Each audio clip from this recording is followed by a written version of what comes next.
Welcome to Behind the Muscle podcast. Today's guest is an IFBB Pro bodybuilder. Today's guest is Austin Karr. Austin, welcome to the podcast. Thank you, Quentin. I appreciate you having me on the show.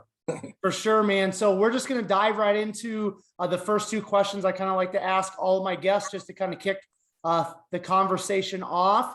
The first question, Austin, who are a few of your favorite bodybuilders of all time? I have to say Jay Cutler because I'm from Las Vegas, and being a young kid, I've seen him in the gyms, and that was my inspiration immediately. Ronnie Coleman, because of the hardcore lifting that I saw him doing when I was a kid or growing up in high school. And then I love Kevin Levrone. That's like my signature favorite bodybuilder that I always get compared to. So it's got to be Kevin and Jay and Flex Wheeler, of course, in there. That's more of the older era. Really wasn't a big fan of Dorian Yates. I didn't know him that much, but more Jay Cutler. So I'm sticking with Jay. Excellent. And I actually had Jose Raymond on earlier today, and nice. I asked him this question. I want to ask you as well. Jose's, pretty much done competing. You're a current competitor, so it's kind of going to be kind of cool to get the contrast between you two. Right. But just somebody that's currently in the game, and it can be, classic, it can be 212, it can be open. I don't care, however you want to take it, but who are a few guys within the bodybuilding scene currently competing that you maybe don't look up to, but you just really respect their physique and admire what they're doing in the bodybuilding game? Currently at this, actively. Oh man. I like Hunter Labrada. I like his mindset and his work ethic. I think that's something that a lot of bodybuilders need to really take in and take before they even start the sport. Who else? Hunter's really good. Currently, these are open guys. It can be open to 12. Yeah, it doesn't matter. Yeah, I'm just going off of the mindset and the work ethic. So I like open. So if you had to say 212, I know Flex hasn't competed in a year. Flex Lewis, he's a real close friend of mine, and we train at Dragon's Gym. He's unbelievably talented with just the charisma and just work ethic. Same thing as Hunter. Those two for sure. And he's going to the open as well. So him, and then also I like Hottie. I think that guy's a hard worker. He seems like he's just progressed tremendously. And there's so many upcoming newer guys that I think that are changing the scene, that we're going to see a new craft of bodybuilders. So I would say that Brett Wilkin guy too. He's one of the hardest workers I've ever seen, him and that Martin. Those two guys, they motivate me to push myself. Excellent, man. I love it. All right. So the second question, just to kind of, again, kick things off here, Austin, at what age did you start lifting weights or strength training? And then what was kind of the why or the reasoning behind you starting at that age? Man, you know what? I was never into bodybuilding. Even as a kid, my dad was a national level bodybuilder. He was the chairman of Nevada. So it's you have the NPC and regional shows, and he was in control of all the shows in Nevada. So I grew up in the sport, and I really didn't like lifting weights because I was in weight training in school. I played football, and I really didn't urge to go lift weights. It happened later more in my life. My dad always had told me, you have monster legs. I didn't even train my legs, and I had huge legs and I was thick. So he was like, man, you're going to be a bodybuilder. So I always looked like a bodybuilder, but I didn't even have to train like one until I got to college. And that's when I started meeting all these guys, and we didn't really have anything to do. I was going to school in Hawaii, and we just met up at the gym every day. And that's where we we just did PRs, pushed each other. And that's all we thought about in class, was to go work out at the gym, and then go to practice.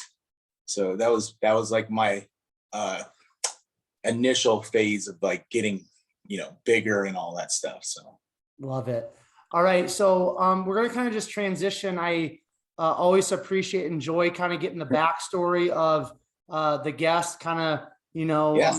The name of the podcast, Behind the Muscle, right? And we always start with the bodybuilders and especially you pros, we kind of see the muscle, we kind of see the outward appearance, but there's Yeah. a story behind the muscle. And that's kind of the impetus behind the name of the podcast and the entirety of the podcast. So if you don't mind sharing with myself and the listeners, Austin, you kind of already mentioned, the Las Vegas area, but where did you grow up? And then, you kind of mentioned that you kind of grew up in bodybuilding because of your dad, but you didn't necessarily, compete or like it at the time. So just paint a little bit of a picture of those younger years. Were you involved in sports?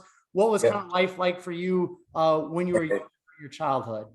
So I was the only child.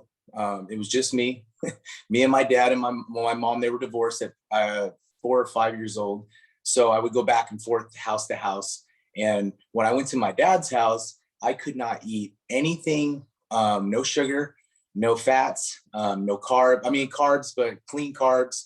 His fridge was boring. Like my friends would come over, they'd hate it there. So when I went to my dad's house, he was super strict and he wanted me to do everything the way he wanted me to do it. So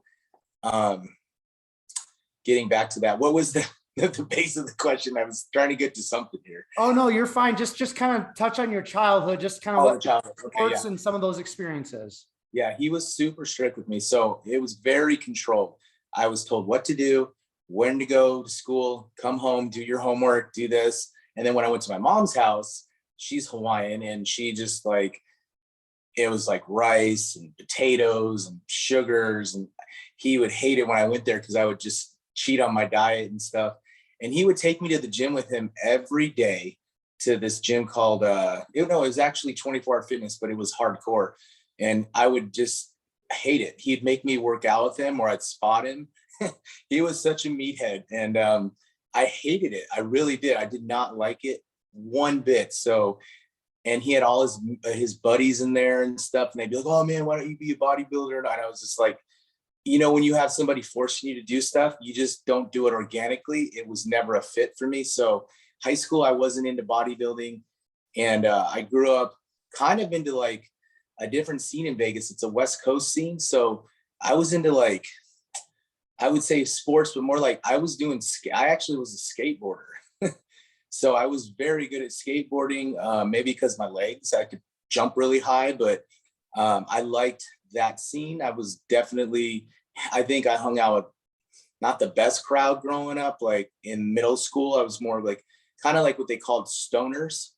So it was like stoner crowd, but I was friends with everybody because I've always been the same person. So I had friends that were, basketball players, football players, but a lot of my closer friends were kind of like hippie stoner kids.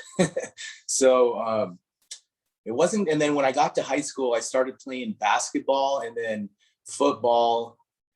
And I just didn't really want to go to the gym and do all that stuff. I just wanted to I was very lazy, man. I was honestly a lazy high school kid. It was kind of pathetic because there was no drive. There was no spark. I didn't want to go to college. I didn't want to do this. I didn't get the best grades. I really didn't have a really good high school upbringing. I was popular, but not popular, being successful, the kid, that does great, just more popular for the social aspects, going to the parties and stuff. So I really wasn't too proud of my high school years. And then once I hit college, I was I developed into a really good young man. I started going to community college. I started training. That's when I started going to the gym. Before I went to my other college, I'll tell you about that. But I started training hard, and I was going with my dad because throughout this whole time, I was still going to the gym with him because that's what he did. He was so structured. That was his day.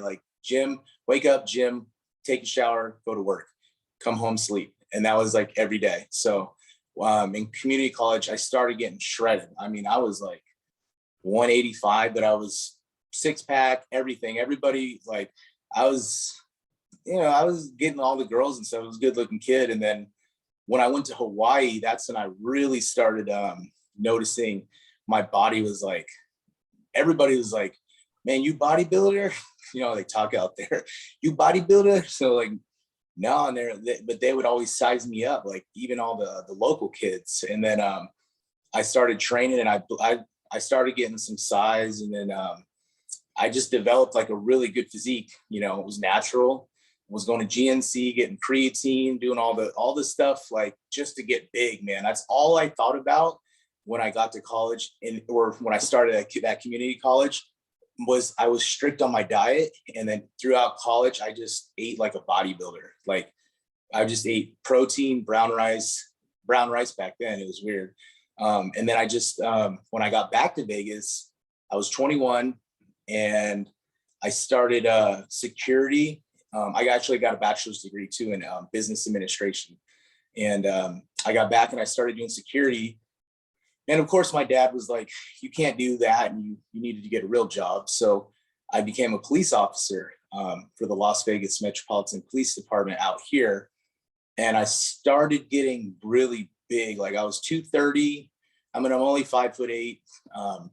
And I was really thick. And it sucked because once I became a cop, I really couldn't get in a routine where I could just get a good, like, bodybuilding, you got to have a schedule. You got to be like very organized. So I really couldn't take off my bodybuilding career, and I hated it for that. I told my dad, I was like, I want to be a bodybuilder, and I was 22, and he's like, no, because he knew, like he wasn't successful at it. So he told me, you can't do that because you're going to be broke. He's like, you need a career. So he was smart though, because I actually worked as a cop for over 10 years. And I bought a, really nice house. I established myself financially. I saved a ton of money in the bank. So he was actually very, very smart for telling me to not do bodybuilding, because I'm sure if I did bodybuilding, who knows where I would have been. So I was actually to establish real estate, property, establish myself financially in life. And then now it's very capable for me to do bodybuilding because I already have a family set up. I have, finances, but that was kind of the storyline going into it. So I retired from the police force after 10 years. And then my dad passed away in 2017. And he was such an inspiration.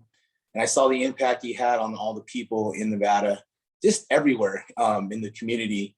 And I was like, you know what? I want to do this, because we had started doing shows, me and my dad.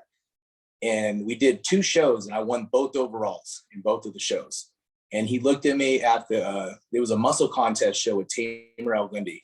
And he looked at me, he goes, you're going to be really good. Like, you're going to be better than I ever was. And he's like, you only done 1 or 2 shows. And he's like, you blew me out of the water. And he had a great physique. He was shredded, but he's like, you have potential that I never had. So I was like, man, I think I need to go with this route. So that's when I really started pursuing it once he passed away. And I did 1 national show and I got my pro card. So in 2018. So it was like, okay, this is what I want to do. For sure. Now I want to take a step back here before we fully go into the bodybuilding side of things. You said that, when you were younger, you were kind of like just an unmotivated kid and just kind of doing whatever. But then you kind of also mentioned that at some point post high school, there was maybe a click or something where you really started to develop into being a well-rounded young man. What was that click, or what was that change? What was that impetus behind that, if you don't mind me asking? Yeah, it's funny that you asked me that, because I was working at Sam's Club at the cafe, at this rinky-dink cafe, and it was like I was making hot dogs and like burgers, and I was like, there'd be 2 of us all day working, and my dad would come in. I'd have that big top hat because in the kitchen, and it was embarrassing. And I was like, I just graduated high school barely, and he's like, this is what you're gonna do with your life. And I was like, no, this is not. I have so much more. I'm a smart kid. I know what I can capable of. So once I went to community college, I got straight A's. Like I had a 3.9, and I got a scholarship to Hawaii, and then I played football there too. So it just like, I accelerated from community college right into college. And I went from like a C kid to like A's, and, you know, being with like all the jocks and training and being like, you know, the big man on campus kind of feeling. It was really cool. For sure. So, in regards to becoming a police officer, Oh yeah. where was that seed planted, and how did that kind of come to be? So he wanted me to be a cop right after I graduated college, because I came back and I was working security at the Palms Hotel, and it was this bar called the Ghost Bar. And they have like an elevator that goes all the way to the top. And I was just this security guy that just stood in the elevator, and I pressed the button. And I was like, this is retarded, you know?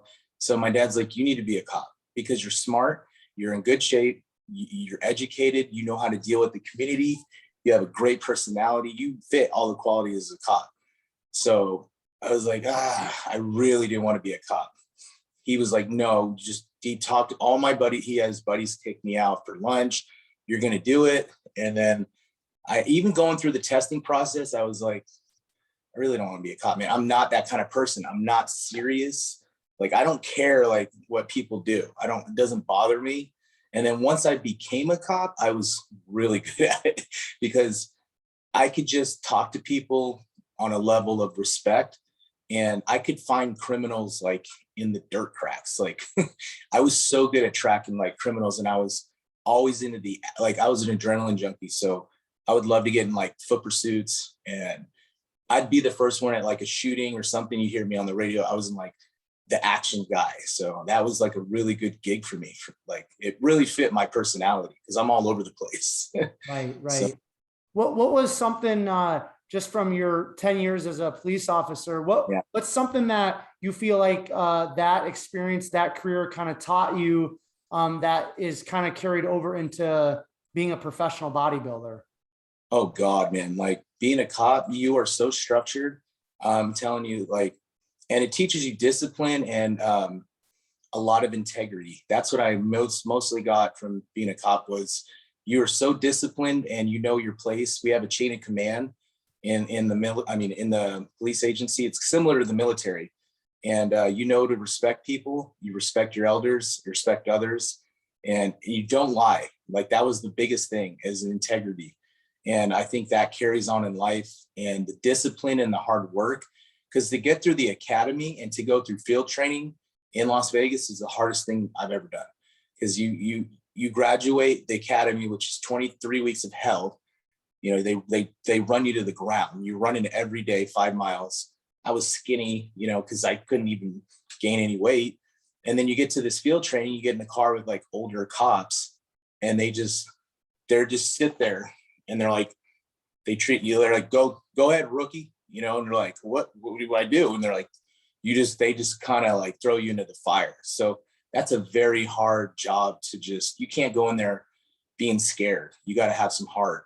So that taught me a lot of heart and hard work and discipline, the integrity, being organized, structured, being up at a certain time, being on places on time. Same with it goes in hand with the food, the training, the discipline for the training.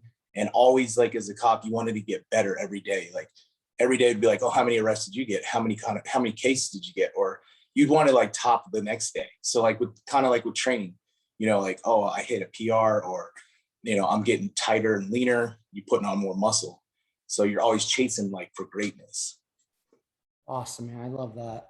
Yeah. So now it kind of sounds like, correct me if I'm wrong, but when your dad passed away in 2017, was that kind of really the spark to say, for you to yourself, like, hey, like I'm going all in with this bodybuilding thing?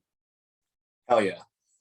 Like when his death happened, I had a hole like in my heart, and my wife was really close to him. He lived across the street from me, and he was at my house. He came to my house every day. He'd come in his, you know, his disgusting workout clothes. We'd see him every day, and he'd call me twice a day and everything. Like, you good? You good? You good? Like, he was always in my ear. And then, you know, he always told me, you can be a phenomenal bodybuilder. You're going to be a great bodybuilder. And it was just like, I'm doing this. This is what I want to do. And I was depressed and I had a lot of anxiety. So that just carried into the gym. And then that just made me like indestructible. That prep for my pro card, there's nothing I wouldn't have done to get that pro card. I was unstoppable. And that's why people were like, who the hell is this Austin Karr guy? And I was peeled to the bone. Right. So let's start transitioning then into kind of all things bodybuilding. So you just said, you know, you competed, you won your pro card for, you know, after your first national level show. And then you're an IFBB Pro. So just kind of talk about, like, you know, let's talk about that prep going into getting your pro card. And then let's just talk about those early stages of being a pro and kind of what that experience was like. Because I mean, the truth is, not very many people compete in one, you know, national level show and become a pro. I mean, there's people that for years and years and years, like your dad, and they never earned that status. So let's just touch on that prep and then earning your pro card and kind of that first year or two as an IFBB Pro. So I hooked up with a guy named Matt Porter. He was out of Oregon. He moved to Vegas in 16. And that's when I started prepping. I did my first show with him and I was so out of shape. And I think we had 12 weeks together. I'm sorry, 16 weeks. And he's like, this guy's, I knew in his mind, he was like, this guy sucks. He's not.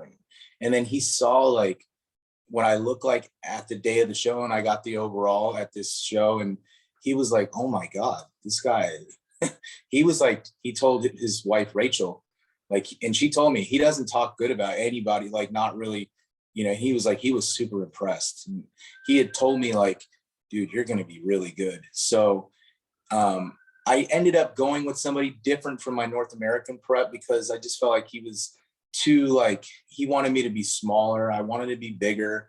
So I hooked up with Nick Trigilli. He was he just came out of the scene. I don't know where he was at, but he was like really good for me because he pumped me up with confidence and he was really smart. I watched his videos as a younger guy when I wasn't competing, when I was a cop, but I was like, oh, this guy's from Jersey. My dad's from Jersey.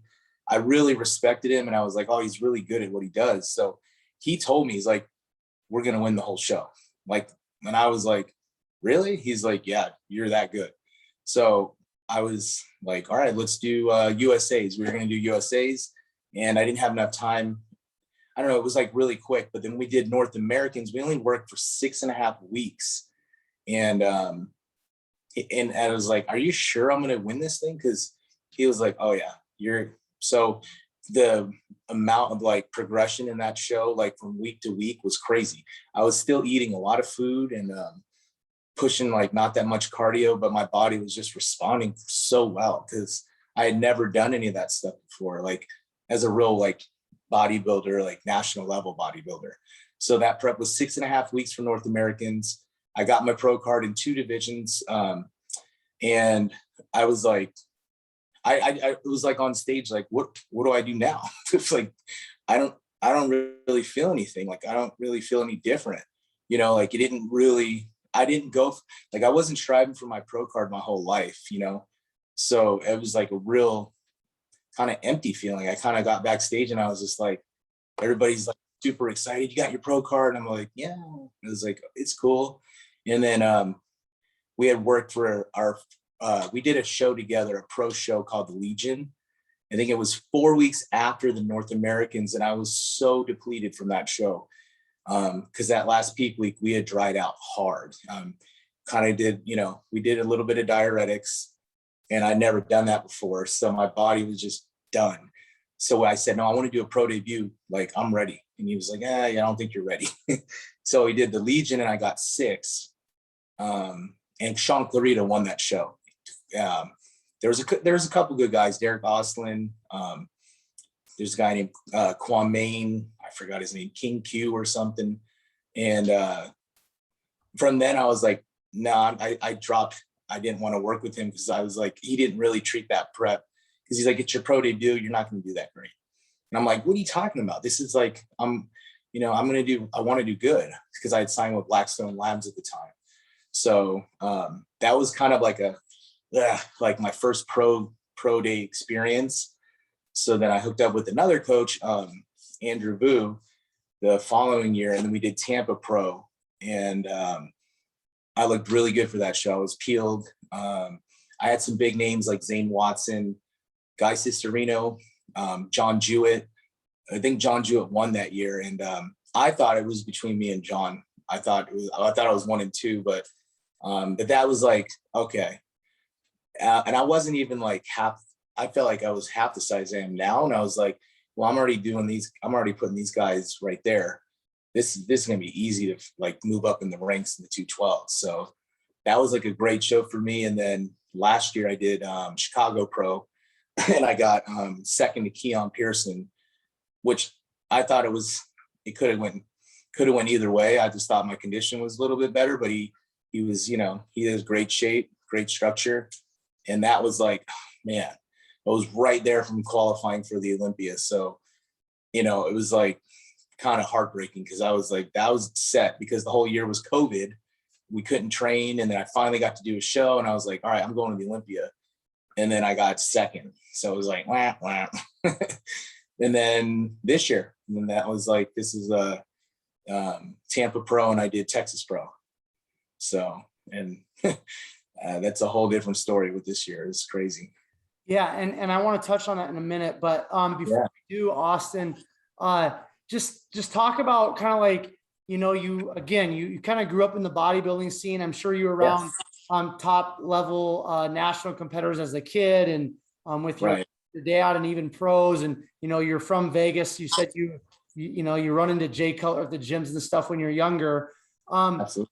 But for you, now that you kind of had this, you had your first career, now you're on to your second career as a pro bodybuilder. Is it kind of surreal for you, just in terms of how quick this has all happened? Like, is it kind of surreal? Do you have to kind of take a step back every once in a while and say, man, like this has happened so fast, and like I'm kind of already at the top, so to speak. Right. Like, is it kind of hard for you to grasp that sometimes? I think maybe when I turned pro, when I was that first pro show, when I was backstage, and I was like, there's Sean Clarita. And I was like, oh man. But then when I did that Tampa Pro, when I got fourth. And I felt like I was better than, I thought I was better than Guy Cisterino and Zane with that show. I was like, no, I know I've arrived. And like last year really solidified that with me with Keon, where I felt I should have won. And I was thinking to myself, this is the top guy, the future of the 212. And I'm like, I think I took him out, but that was just like re-solidified. I know this is what I'm supposed to be doing. And it was like, this is what I'm going to do. And I'm going to be really good at it. So it's like, I mean, it's surreal in a way. Like I think about like, man, I'm actually competing as a pro, but like when I'm backstage and it's crazy, Quentin, like I don't look at the guys and be like, oh my God, because my heart is in like going to the open class.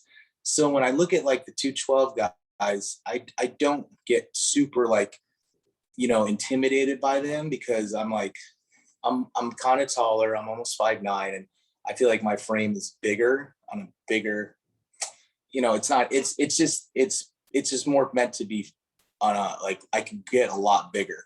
So I don't really look at the 212 guys as like a huge threat. They're put together really well and they're conditioned, peeled.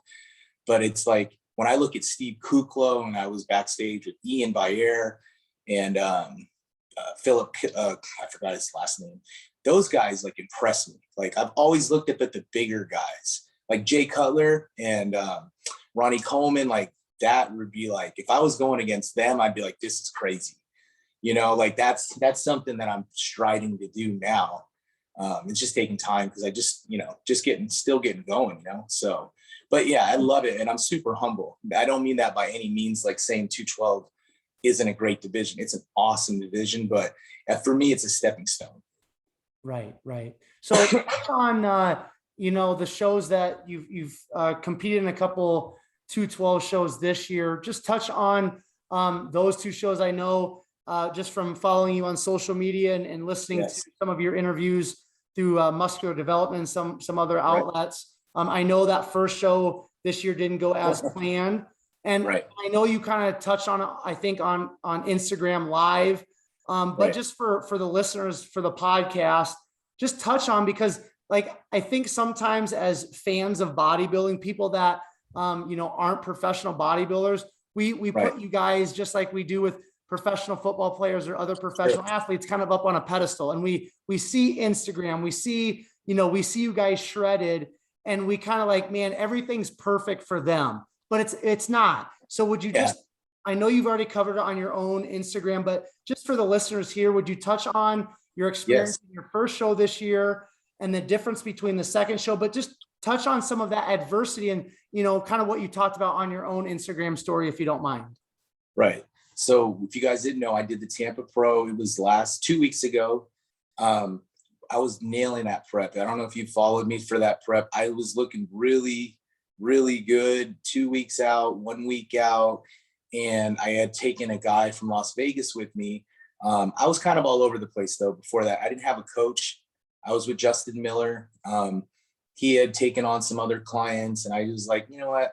I just felt like I wasn't the center of attention a little bit. So I backed off him. And then, so I met this local kid, and I trusted this guy. And I was like, man, this guy's he knows how to peak people. And I just was like, all right, cool. You're coming out to Tampa. We're going to do this together.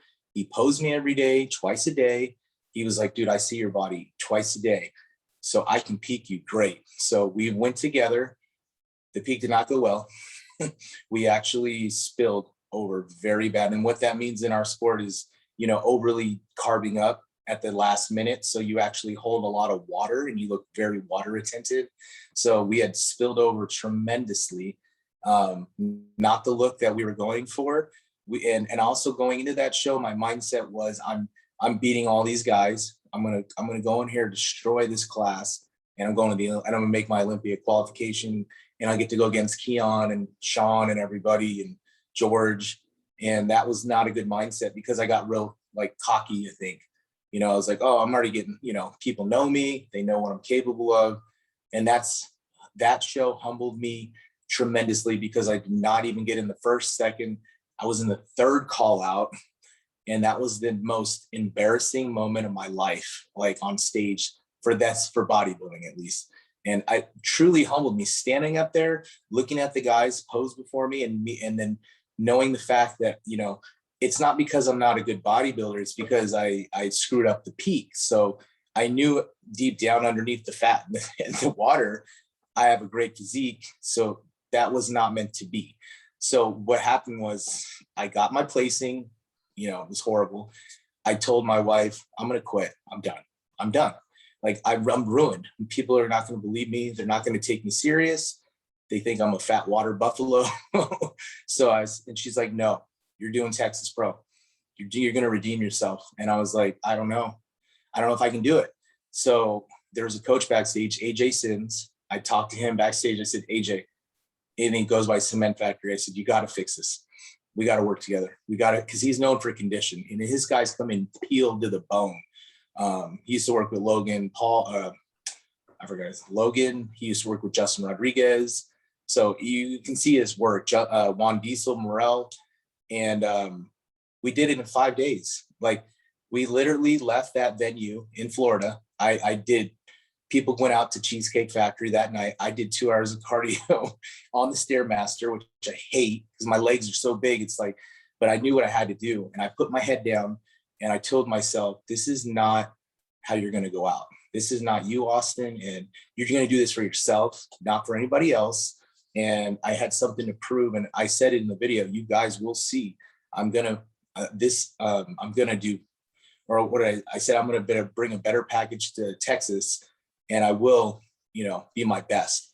And I did. I brought what I felt in 5 days was a tremendous better look. And I think if I would have had 4 or 5 more days extra, I think I could have, I don't know. You can never say that after the fact, but I got second place. So I went from 16th to second in 5 days. And it took a lot of adversity, like you said, humbleness. And it forever changed me now as a bodybuilder, because I don't look at any show now where I'm like, I'm winning. I don't, I come in it now, I'm going to do my best, and being a very humble man. Like, it just changed my whole look at competing. So it was actually a great thing, because I actually met AJ and changed my mindset, and it just changed me. Like, that experience, I'll never forget that. It was the worst experience ever. Perfect. So and you definitely got redemption a week later, which is kind of makes, it kind of sucked in the moment, I'm sure. Right. 16th, third calls, but then, like you said on your Instagram live, hey, you know what, I'm going to bring something different. You guys just wait and see. And you didn't win, but you definitely got yourself that redemption. So then going forward, and then I've got some different questions kind of all over the place for you, but going forward in 2021, what's kind of the plan going forward still this year for competing? So I talked to AJ and I said, hey, there's the Legion show in 9 weeks. No, I'm sorry. Yeah, it's 2 weeks after Olympia. So I think it's 9 weeks. And he's like, he wanted to do a 16-week full progression prep and bring up like my back. So next show, we're definitely going to do a 212 show, but undeniably from the front and from the back, nothing less than greatness. Like, it's going to be peeled to the bone and my back will come up a lot. So we were shooting for IFBB Pro. It's the first show of the year next year. I don't know if it's in March or if it's in April or May, but whatever it is, we're looking to be around 212 at the top, peeled to the bone. Like, shredded. So we could either do that or get to, try to go in and win Legion, get the early qualification, or look even crazier coming back to the stage. Knowing him, I had him for 5 days. I want to see what he's capable of for 16 weeks and see what, because if you go back to the show, like you go back and compete again, people are kind of see already what you're bringing, because you're not going to have that much time to like shock them unless you're completely shredded, but you're not going to bring up body parts. So I feel like let's bring up some body parts and show them the new look. So I think that would be better to like put on some size and then go back. So it's still not too long of a break, but it's not, like a year off or something. So we'll still see me. Excellent, man. All right. Yeah. I want to touch on,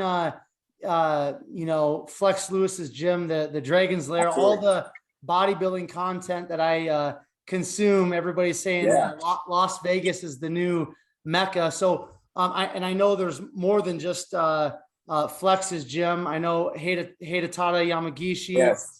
He just opened up a powerhouse. There's a lot of gyms, it seems like, in that Vegas area now, but just the environment in terms of bodybuilding in Vegas right now, kind of what is it like to have that environment, have a lot of people flocking to Vegas in terms of bodybuilding, and what is it like to be able to train at the Dragon's Lair and have kind of Flex Lewis, kind of coming in and out of your life, and probably even speaking in your life and mentoring you on some level? Crazy. It's crazy because I walk in and there's Flex Lewis with Sean Roden and, top other bodybuilders that you would see, like, open bodybuilders. And you're like, Flex, like, Austin, come here. Like, just sit down. Like, let's talk. It's crazy. It's like getting advice from like Michael Jordan, because this guy is like 7-time Mr. Olympia, and having him in Las Vegas. And I grew up here. So I was never around. We didn't have access to like a gym like that quality of like equipment and the people and the pros. It's like surreal. Like that's surreal. It's crazy because, you could be training with Sean Roden one day, or Hassan Mustafa, or Flex Lewis, and the energy and the atmosphere in there is just gnarly. It's crazy. It's like Venice Beach kind of atmosphere. And then they also got that powerhouse gym. I haven't been there yet. Actually, I trained there once with Milos, and it's really nice too. So that's more on the, I want to say, northern side, and then Flex is on the southern side of the valley. So depending on where you live, that's where people are going to go to. But I'll drive an hour to the gym. This is what I do. So, but I know Powerhouse, it's smaller, way more equipment. And it's like, I think the equipment's from China, but Flex is with Arsenal. That's his company, and he's got Prime. So he's got like the more newer, like Arsenal equipment stuff, but it's awesome, man. Vegas is like really came up in the last, I want to say 2 years or something. I think it's once the COVID hit, everybody moved here last year, and they're kind of like, man, it's cheap. The gyms are not as strict and they can do more stuff. And they got the Raiders that just opened up their stadium and the seats. So it's a great great mecca for bodybuilding for Vegas. For sure. And hopefully we get the Olympia back. Yeah. Because it's the Olympia was there. I think started the first one was at 2000. Yeah, 99 at the Mandalay Bay. Okay. Yeah, Mandalay Bay. Yeah, when Ronnie Coleman won. Right. So yeah. And I know I actually went to the 2008 Mr. Olympia out there when Dexter Jackson beat Jay, which is kind of crazy. But wow. I think it was in Las Vegas for so long, and now that it's not, I think I've heard some people talk about just it's kind of weird, you know what I mean? Because you think of Absolutely. Las Vegas and you think about the Mr. Olympia. So we'll have to see if it comes back. I think it would kind of be cool if the Mr. Olympia would come back to Vegas, because Vegas has become, like you said, in the last year or two, such a mecca, kind of the new mecca, right? So to have the Super Bowl of bodybuilding back there, I think would be perfect, don't you think? I'm hoping they bring it back, and I think they will. I just think they got the venue set in Florida for those 2 years, because Orlando seems more like Disneyland, and kind of like I heard the venue is beautiful. Florida is a great place too for bodybuilding. Tampa, that area is great, but I think the Olympia belongs in Vegas, because it's got, like, I talked to a lot of people about it, but there is more distractions out here with the hotels and going to the Strip and getting food and stuff. And Orlando's kind of boring. There's nothing around there, but I think it's more attraction for the city, for our sport. More people attend with the tickets, and it's just, Vegas is the Olympia. It's always been like that since I was a kid. And I've gone to every expo and every Olympia since I was 13. So having it not here is like, it's so weird. Even the USA's they didn't have this year or last year in Vegas. So those two shows were like our shows in Vegas. But hopefully it comes back, because I think they could do a lot better here with the menus and stuff. For sure. Yeah. I think we'll see it come back sooner rather than later. Now, I want to touch on a little bit, just for everybody that loves to kind of hear how you pros train and how you eat. Let's touch on the training first, Austin. Right. Not necessarily, close to a competition, but just when you're full bore into your off season and training, what kind of training philosophy do you kind of adhere to, or what does your training look like, just generally overall speaking? So I'll do like a push-pull legs kind of split, and that'll rotate. That'll be the same all year round. But this year, I'm going to try something different for this off season. I'm going to do my back twice a week, and I'm going to hit my chest twice a week. So the first chest day and first back day is going to be heavy movements, compound movements, and it'd be like earlier in the week. Legs, I only got to hit once a week. And I'm not saying that it's just my legs. They get so big. It's always a catch up for me for my legs. So if I can hit my back really heavy and my chest heavy, and I still have enough energy, because I'm going to be eating a lot of food, those two priorities that's how my training is going to be set up around. And then also the nutrition, obviously, is going to be set up around those 2 days, which I'm going to have extremely amount of high carbs on those 2 days, on the chest and back day. So, but the second chest day would be more of like flies, a lot of squeezing isolation movements, even some shoulder, laterals, side laterals, and for back, a lot of width stuff on the second back day. So pull-ups, just pull down, stuff like that. So it's going to be, but as far as training style and method, I always go for 12 to 15 reps. I don't do a lot of progressive overload, but I do make sure that I'm getting more like I'm lifting heavier every week, but I have to keep higher reps for me. And if I can't get those higher reps, I'll go heavier and then just do a drop set to get to the 15th set or rep for each set. Because for me, for my back, my back's really big and it's wide. It doesn't have the detail, and that's just from not squeezing it. I got to get the tension under that muscle and really squeeze that muscle, because for me, the mind to muscle connection on my back isn't as good as it is with my legs and my shoulders and arms and stuff. And my chest has got better. So it's just getting more time under tension with the reps and stuff like that.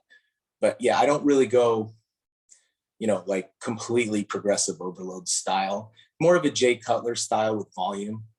But for me, that works.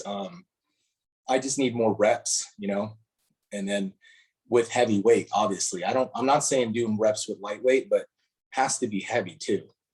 Right. So right. really pounding that muscle over and over. And I like going to failure to like how they say reps in reserve, maybe keeping 1 or 2 reps in reserve so I have enough volume for the next set. So Awesome, man. Now, you kind of mentioned the nutrition, where you're going to have some higher carb days around the back and chest days. Is that something that AJ has kind of implemented or encouraged you to do? I've always done that. I did that with Justin Miller. Like my back days, we would always do like a higher day, and then chest day. So yeah, it was the same with him, but AJ really emphasizes doing higher carbs on the days that you're lagging body parts. And we even added the night before back day to a couple two triple burgers from In-N-Out with like no sodium, a large fry. And that would be before my back day leading into the high carb day. So I'm going to have fuel the night before and then have the high carbs with those back days. And I think that timing with the nutrient timing is really important to really bring up your body parts. And my best friend, Andy, he works at the Fit Club.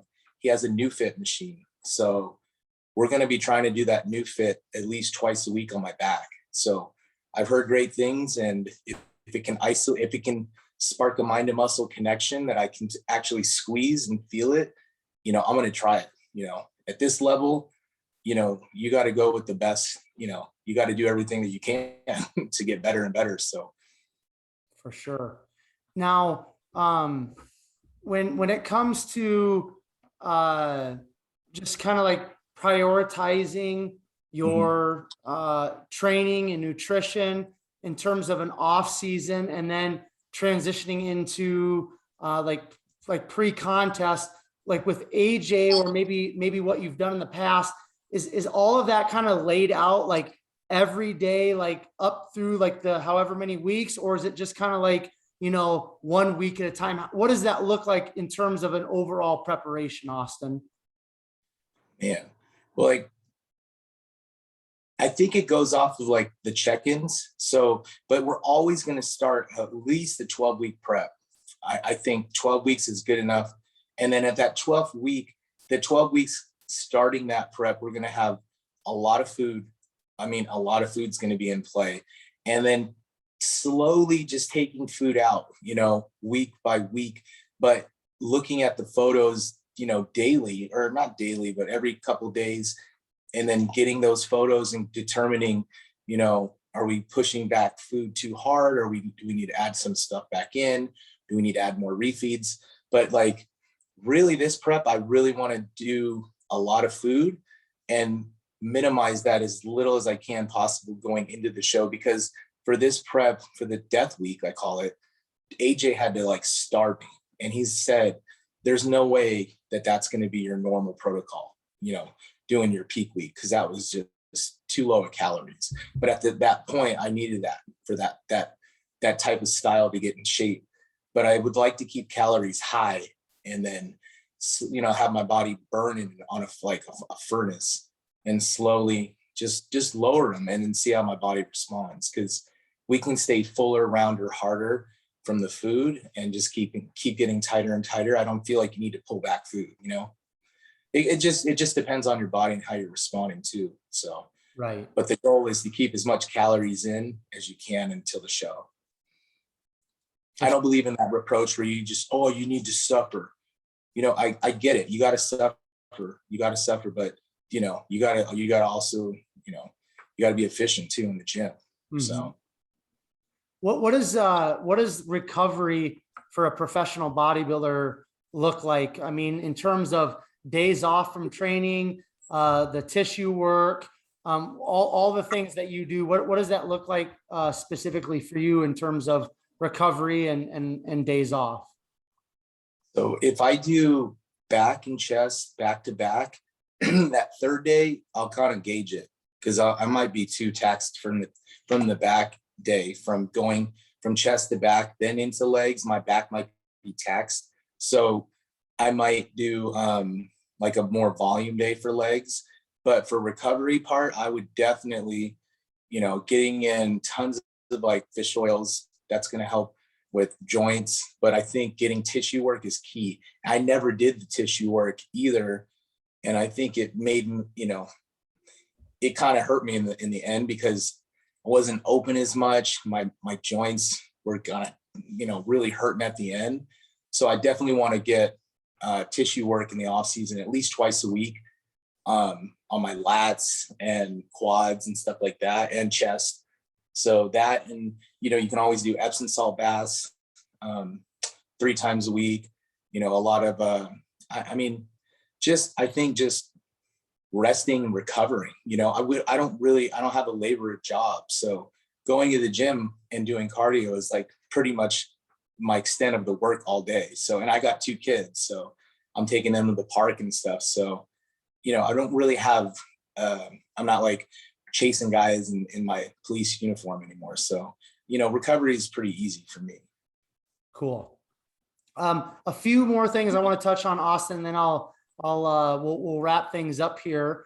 Yes, I know from my understanding, your dad was a show promoter, and Yes, then sir. after his passing, you took over that show. So touch on just, you know, maybe what it takes and what you do in terms of show promotion and what it takes behind the scenes.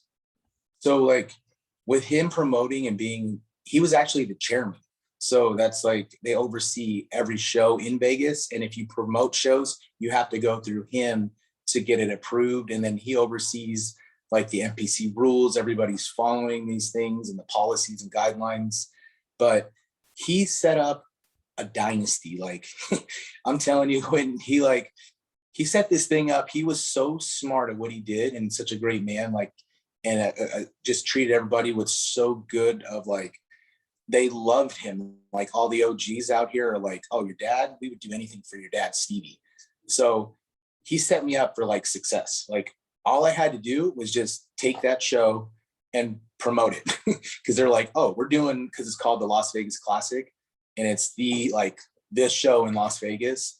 So all I had to do is just take that show and just do what he did and just put it together for the people, because the people love the show. So it's like taking a brand and just redoing the brand.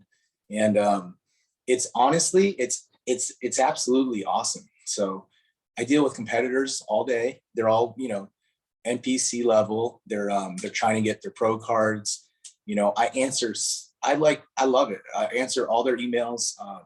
They call or text me, and I like promoting it and meeting new faces and just seeing these people in the gyms and stuff, because they come up and I can see the fire and excitement. I'm like, man, that's awesome. You know, like he's like, oh, people tell I'm doing my first show. This is my first show. I'm so excited. So it just gives me like, it kind of motivates me. Like every time I hear their story, and then I'm like, wow, I get to promote the shows and stuff. I mean, promote a show. It's pretty surreal. I mean, I think it's really awesome. it's actually a good source of income for me too. So, I use that, I have a big family, so it helps out there. And I truly do like it though. I mean, I'm not doing it just for the money purposes. If I could just do it for free and I was rich, I would just put on the shows for free so people wouldn't have to pay the entry fees and all that tanning and all that stuff. But it's awesome, man. I meet people from Hawaii, all over all the states, Tennessee, and and they remember me. I get to network, so it's just a great all around like just feeling of helping the sport. And I'm sure now that you are, a competitive bodybuilder, you're a pro, you are able to maybe take some things from your professional and amateur experiences at shows, competing yourself, and maybe add something or take away to your show. And that's just going to probably make the brand bigger and make the show that much more, inviting in terms of athletes, right? I told my wife, I said, because my wife, she didn't really like bodybuilding. When I was a cop and I was like, oh, I'm going to do a show. And she's like, why? She's like, okay, go ahead and do one. And then I did it. And she was like, oh God, he won the whole thing. He's probably going to do another one. And then I was like, oh, I want to get my pro card. And she's like, I knew it. So like, it just became this thing. Like, well, I told her, I said, when I retired from the police force, I said, well, this is what I want to do. I want to make this show huge. I want to make this the best show ever. And I want to be one of the best pro bodybuilders and use that to help promote, our show and hopefully more, get more shows because of, just my, being in the community, being a professional bodybuilder and being active, competing wise, people know who I am and they know, he promotes great shows. He loves bodybuilding. I'm really there for the athletes and stuff like that. So it goes hand in hand with the competing, kind of like if you were to be an online coach and you're a professional bodybuilder, you get clients from the shows because they watch you compete. Same thing with promoting, people are going to attract to that because they see like, okay, he's a family guy. He started out as an NPC guy in Las Vegas. I want to go his route. So it's like, it's a good synergy between the two. Especially if I can, not this year, but next year, get to the Olympia and really get up there in the ranks, that's just going to make our show bigger and then hopefully get another show too. So something that you've brought up several times during our conversation, it's something that I wanted to touch on is, you're married, you're a dad. And I think that's something that's very important in terms of me giving a guest an opportunity to kind of talk about that because it's a big part of your life. It's a big part of your world. And I think it's a testament that you can pursue your dreams as a bodybuilder or whatever dreams you have. And also, have a significant other, you can have kids, you can have a family, and you can balance all of that and be very successful and attain your dreams. So just talk about, your wife, talk about, being a dad and what does that kind of do for you in terms of, motivation as a bodybuilder, but just motivation in life in general. Oh God. My wife is like, she is like, she reels me in and she knows exactly, she's great. She's honestly like, I wouldn't be able to do anything without her. She helps with the kids tremendously. Like when prep, I can't function. Like I'm like dead. And she takes care of the two kids. I got a 2 and a 7-year-old. She's pregnant now. So we're having another one on November 6th. So she's been there for me from beginning. She was with me when I was a police officer and she had to go through that kind of whole, because I was a different person then. I was always angry and stuff, but she supported me 100%. And she knows how much I love it. And she actually said it. I even recorded it. It was August 17th. This is 2 days ago at like 6:52 p.m. I told her, I said, honey, I said, honestly, with the route, and I know that, I'm going there, but I said, if I get peeled to the bone, I said, with my shape, I truly, in my mind, I think I could win the 212 Olympia. I say that with confidence. you know, I would never say that, but she said, I think you can too. And she's never said that. So it was like, wow, that's huge. But she's like one of those like nurturing, she'll support me no matter what, you know. If I was a truck driver or something, or a poker player, she'd love it. I mean, but she's so good with the kids and taking care of me. And she's just like one of those people that goes out of her way to make sure you're taken care of first before herself. And I'm so blessed to have her, man. Like, I mean, she's into God. She's a Christian. We're both Christians. And I changed my life when I met her. My dad was Jewish and I was Catholic, and I actually converted to being a Christian, and just changed my life all around, man. I was just very godly man now and humble. And she taught me a lot about being, you know, treat people with respect and stuff. Cause I was very cocky growing up and, you know, playing football and being a cop, you know, treated people like down, kind of a downward, but she's changed a lot of that. So, you know, God bless her. And then just what's the dad thing like, man? I mean, that's got to be kind of a game changer and life changer when you have your first kid. And what does that do for you in terms of, you know, being able to spend time with them and not fully always being consumed by bodybuilding? In a way, it's a very hard thing because I can't give them 100% when I'm in prep. And I know, like, because if you're cooking meals and you got to eat something on time, and you got to, you know, you're taking your supplements and doing that. And the kids, like, you put yourself kind of first before them. You kind of have to, in a sense, but I feel horrible. Like, I really wish like I had a home gym and I could just train at home and never leave so I can help out more. But being a father is like, it was like the best feeling in the world. I mean, when my first daughter, I was still a cop till she was 5 or 4. And I didn't really spend time with her because I worked 60-hour weeks. So I kind of felt like I missed a lot of her, like just her being younger. But now that I'm a bodybuilder, I'm home all the time. So we have a lot of good times. And then my son's only 2, you know, and I put everything into them. I try to like tell myself and pray to God every day, like, you know, be a good man. And then, I need help with balance, like balancing my life with bodybuilding and being a good father and a husband. Those 3 things like have to be all at 100%. They can't just be, you know, being a big, good bodybuilder and then my family life's horrible.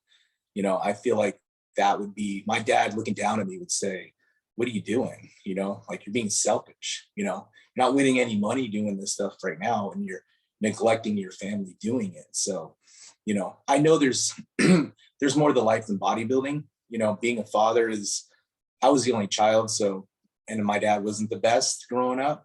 So I always told myself, no, I'm going to be a good dad. So to me, that's more important than winning the Olympia, but you know, that's what I want to do. But being a good father and a husband is more important at the end of the day. Absolutely, man. I love that. Yeah. I just want, you've got your HD shirt on. I know they sponsor you and stuff. Why don't you just talk about HD? I know those guys up in Canada, man, I consume their content. They got some pretty cool gyms up there. Seems like their supplements are pretty legit, but just talk about just that company and being able to be a part of that brand. I got introduced to them by Martin Fitzwater, and I didn't know Dorian then, but I reached out to him and I put the show. They said, you guys should sponsor my show. And we had talked and stuff. And he's like, well, you should, you know what, why don't you just come on as an athlete? And he sent me a bunch of products and I actually liked the products. And ever since then they signed me. I didn't get to go out to Canada yet because of the COVID was going on and stuff, but I've dealt with his sister, Mariah, and I actually met Dorian last year in Atlanta when we did Chicago Pro. But I'm telling you, one of the best family-owned companies that I've ever met. Dorian's like a bodybuilder, like bodybuilder. So he does his day in and day out. They're very family oriented. So I look for that in like companies that treat you with respect and they believe in you and they want to see you do good. They're not just trying to market you and make sales and stuff like that. So it's a great company, man. I like the products. I like the the people behind the brand that created it, and they treat me really good. So they have nothing but love for them, and they supported me since they started with them. So it's a good fit. Cool. All right, man. I know you got to get a meal in, so we're gonna wrap this up. Before I do the outro here, Austin, first of all, thank you for taking some time out of your Saturday to share your story and chop it up with me. It's greatly appreciated. If there's any last words that you kind of want to share with the listeners, please do that. And then also, if people want to connect with you on social media or anywhere else, please share with the listeners where they can find you. I'm on Instagram at IFBB Pro Austin_K, and Austin Karr on Facebook. I'm sponsored by, I got HD Muscle, and I also just signed with Gasp and Better Bodies in Texas. So I don't know the code for that, but for Austin Karr for HD products, if you ever want to try it out, great stuff, guys. And I want to say, Quentin, thank you for having me on. Is your name Quentin? Yep, you're right. Okay, I keep seeing it pop up on the screen. I want to say thank you, man, for reaching out, because this has been a hell of a ride these last 2 weeks doing the shows, and and to everybody listening, like, I just want you guys to know, like, I'm coming. Like, this is like it's gonna be a good off season for me. I'm gonna put out content, also videos and training and stuff, but I'm definitely coming, and my name's gonna be right there.